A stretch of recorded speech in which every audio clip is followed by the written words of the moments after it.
light of education. I want to spread my light of education to you through this video.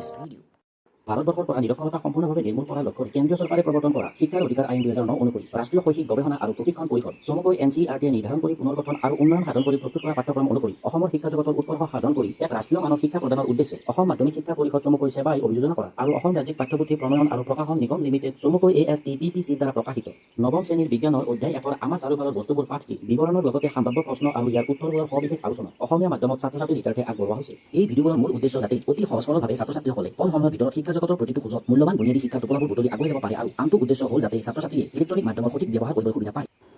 অধ্যায় 1 আমাৰ চাৰিওফালৰ বস্তুবোৰ পদাৰ্থৰ অৱস্থা ষ্টেট অফ মেটাৰ। তোমাৰ ওচৰে পাজৰে থকা বিভিন্ন বস্তুলৈ লক্ষ্য কৰিলে সেইবোৰ কি কি অৱস্থাত আছে তাক দেখিবলৈ পাবা। আমাৰ চাৰিওফালৰ বস্তুবোৰ সাধাৰণতে তিনিটা ভৌতিক অৱস্থাত পোৱা যায়। গোটা বা কঠিন, জুলীয়া বা তৰল আৰু গেছীয় বা বাষ্পীয় অৱস্থাত পোৱা যায়। এই ভৌতিক অৱস্থাবোৰ পদাৰ্থৰ কণিকাবোৰৰ বৈশিষ্ট্যৰ তাৰতম্যৰ ফলত উদ্ভৱ হয়, অৰ্থাৎ কণিকাবোৰৰ মাজত থকা আকৰ্ষণ বলৰ তাৰতম্য ঘটাৰ ফলত উদ্ভৱ হয়। ইয়াত পদাৰ্থবিলাকৰ এই তিনিটা অৱস্থাৰ বিষয়ে আলোচনা কৰা হৈছে। এই পেৰাগ্ৰাফটোত তোমাৰ মনলৈ আহিবলগীয়া প্ৰশ্ন, আমাৰ চাৰিওফালৰ বস্তুবোৰ কি কি ভৌতিক অৱস্থাত পোৱা যায়, নাইবা সাধাৰণতে পদাৰ্থৰ অৱস্থা তিনিটা কি কি? ইয়াৰ উত্তৰ পদাৰ্থৰ ভৌতিক অৱস্থা তিনিটা হ'ল গোটা বা কঠিন, জুলীয়া বা তৰল আৰু গেছীয় বা বাষ্পীয়।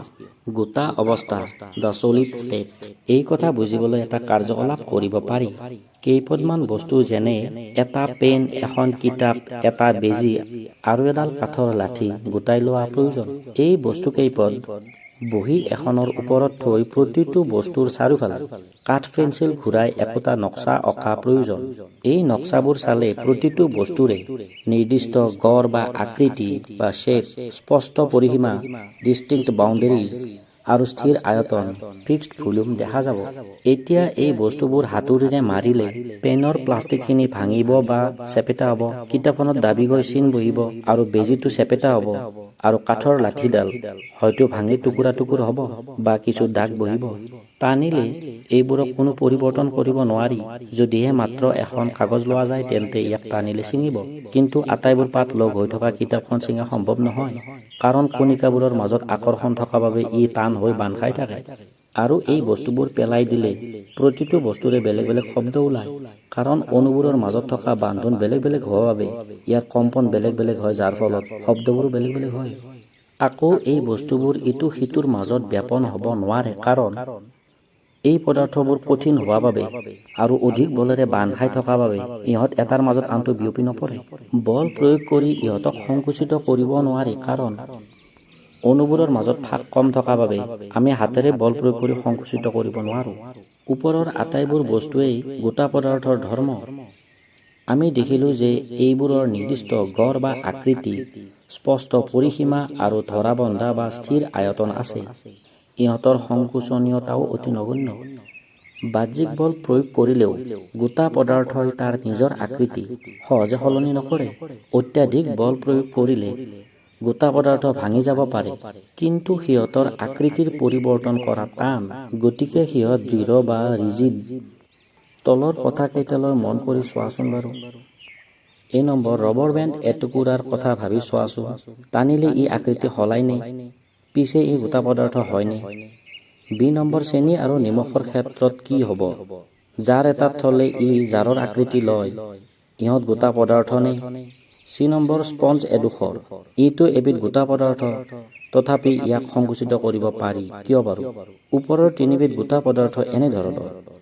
ৰবৰ বেণ্ড এডোখৰ টানিলে আকৃতি সলায় আৰু এৰি দিলে আগৰ আকৃতি লয়।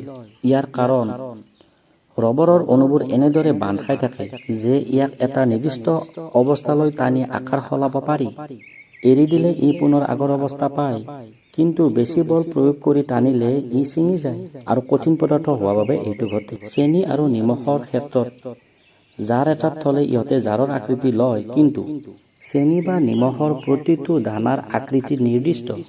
তাক হাতত ললে, প্লেটত থলে নাইবা জাৰ এটাত ভৰাই ৰাখিলেও দানাবোৰৰ আকৃতিৰ পৰিৱৰ্তন নহয়, গতিকে ইহঁত কঠিন পদাৰ্থ। স্পঞ্জ এটুকুৰা লৈ ইয়াক হাতেৰে বল প্ৰয়োগ কৰিলে সংকুচিত হয়, কাৰণ স্পঞ্জৰ গঠনৰ মাজত সৰু সৰু ৰন্ধ্ৰ বা ছিদ্ৰ থাকে আৰু এই ৰন্ধ্ৰৰ মাজত বায়ু সোমাই থাকে।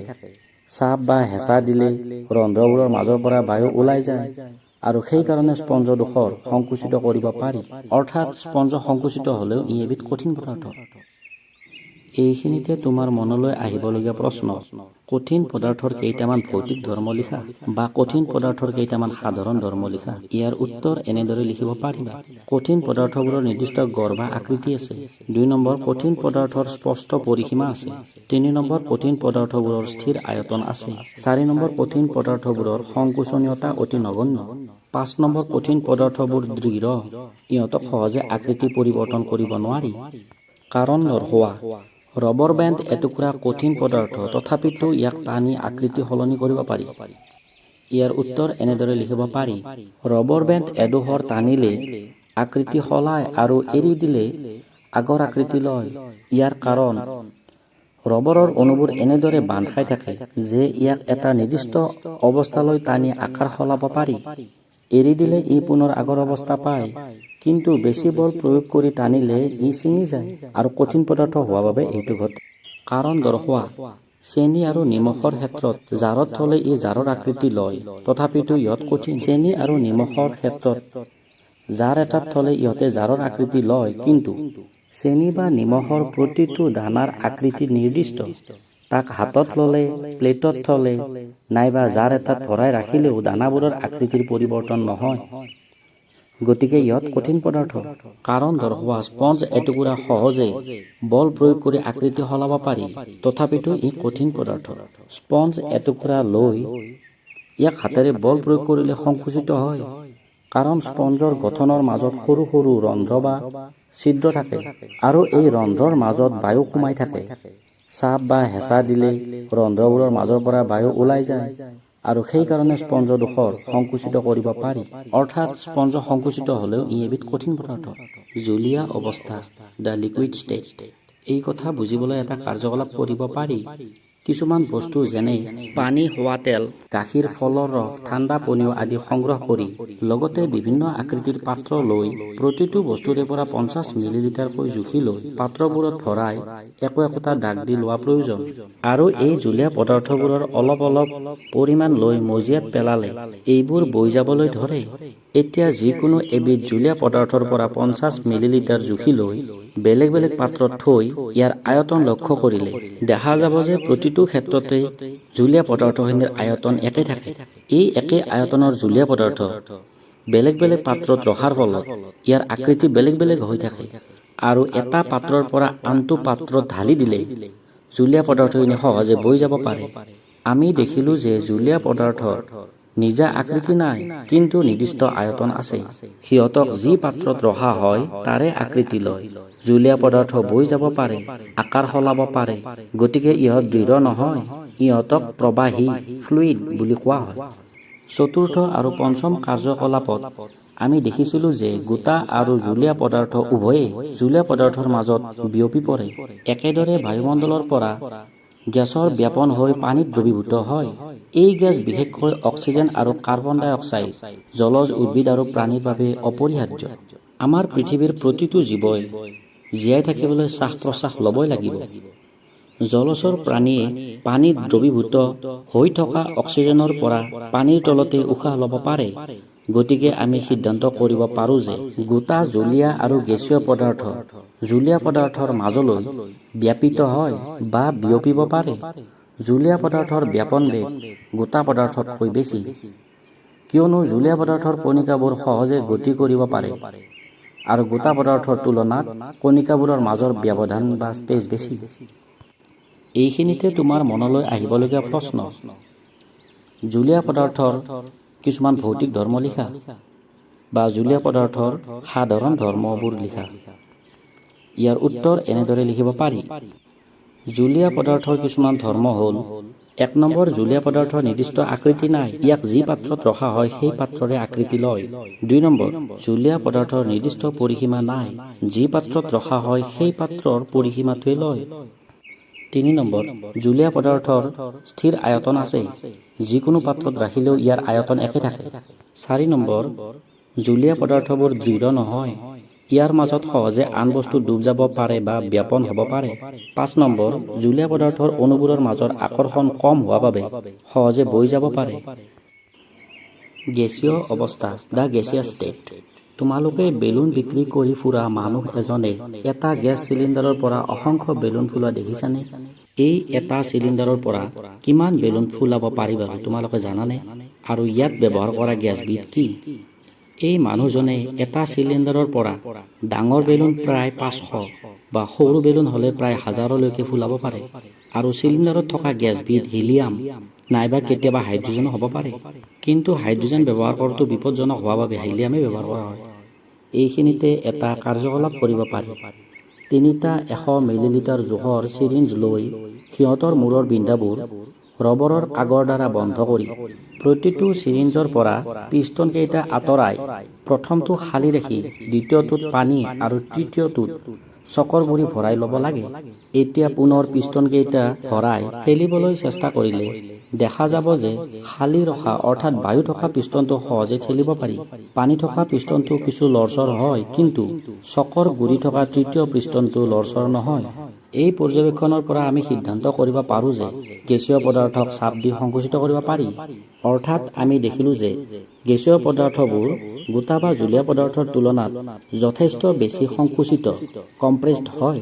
ঘৰত ব্যৱহাৰ কৰা ৰন্ধন গেছৰ চিলিণ্ডাৰ আৰু চিকিৎসালয়ত ব্যৱহাৰ কৰা অক্সিজেন চিলিণ্ডাৰত ক্ৰমে তৰলীকৃত petroleum gas, liquefied petroleum gas LPG আৰু অক্সিজেন চিলিণ্ডাৰত অক্সিজেন গেছ চাপ দি সংকুচিত কৰি ভৰোৱা হয়। তৰলীকৃত প্ৰাকৃতিক গেছ, কম্প্ৰেছড নেচাৰেল গেছ বা CNG আজিকালি গাড়ীৰ ইন্ধন হিচাপে ব্যৱহৃত হয়। বেছি সংকোচনশীল হোৱা বাবে বৃহৎ আয়তনৰ গেছ সৰু চিলিণ্ডাৰত ভৰাই ইঠাইৰ পৰা সিঠাইলৈকে অনা নিয়া কৰিব পাৰি। ৰান্ধনী ঘৰৰ ভিতৰত নোসোমোৱাকৈ তাত কি ৰান্ধিছে আমি আমাৰ নাকেৰে পোৱা গোন্ধৰ উমানত ধৰিব পাৰোঁ। আমি বাৰু গোন্ধ পাওঁ কেনেকৈ জানানে? খাদ্যৰ পৰা ওলোৱা সুস্বাদু গোন্ধযুক্ত পদাৰ্থৰ কণিকাবোৰ বায়ুৰ কণিকাৰ লগত মিহলি হয় আৰু আঁতৰৰ পৰাই আমাৰ নাকত লাগে। ৰান্ধি থোৱা গৰম খাদ্যৰ গোন্ধ মুহূৰ্ততে বিয়পি পৰে। ইয়াক গোটা অথবা জুলীয়া পদাৰ্থৰ ব্যাপনৰ লগত ৰিজাই চাব পাৰি। গেছৰ কণিকাবোৰ তীব্ৰ বেগত গতি কৰিব পাৰে আৰু গেছৰ কণিকাবোৰৰ মাজৰ ব্যৱধান বেছি কাৰণে দুটা গেছৰ পৰস্পৰৰ মাজত ব্যাপন বেগো বেছি। গেছীয় অৱস্থাত কণিকাবোৰে যাদৃচ্ছিকভাৱে ৰেণ্ডমলি তীব্ৰ বেগত ঘূৰি ফুৰিব পাৰে। এনেকুৱা চলনৰ বাবে কণিকাবোৰে পৰস্পৰক খুন্দা মাৰে আৰু ধাৰক পাত্ৰৰ বেৰতো খুন্দা মাৰে। ধাৰক পাত্ৰৰ বেৰৰ প্ৰতি একক ক্ষেত্ৰত এই কণিকাবোৰে দিয়া চাপেই হ'ল গেছৰ চাপ। চিত্ৰত পদাৰ্থৰ 3 অৱস্থাক বৰ্ধিত কলেবৰত কল্পনাপ্ৰসূ ৰূপ দিয়া হৈছে। লগতে কণিকাবোৰৰ চলন আৰু 3 অৱস্থা তুলনা কৰা হৈছে। এইখিনিতে তোমাৰ মনলৈ আহিবলগীয়া প্ৰশ্ন, গেছীয় পদাৰ্থৰ ধৰ্মবোৰ লিখা নাইবা গেছীয় পদাৰ্থৰ কেইটামান সাধাৰণ ধৰ্ম লিখা।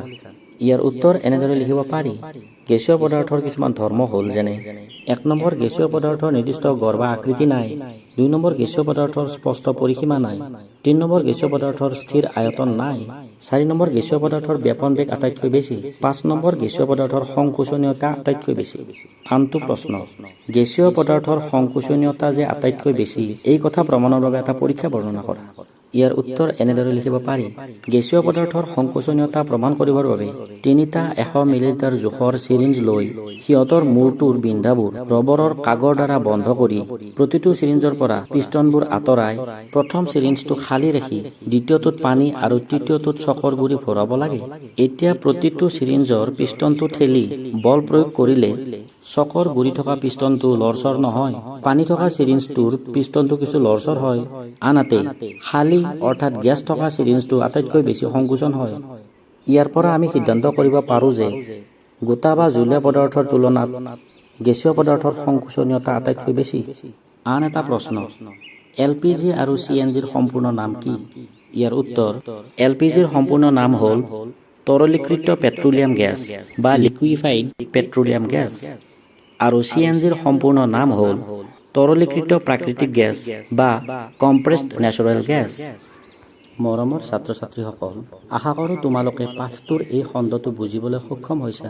তোমালোকে এনেদৰে প্ৰতিটো বিষয়ৰ একোটা খণ্ডত থকা নতুন বা বুজি নোপোৱা শব্দবোৰ শিক্ষক বা আন অভিজ্ঞ ব্যক্তিৰ পৰা জানি লৈ সম্ভাৱ্য প্ৰশ্নবোৰ উলিয়াই সেইবোৰৰ উত্তৰ লিখি শিক্ষকৰ জৰিয়তে শুদ্ধ কৰি লৈ মনত ৰাখি যাবা।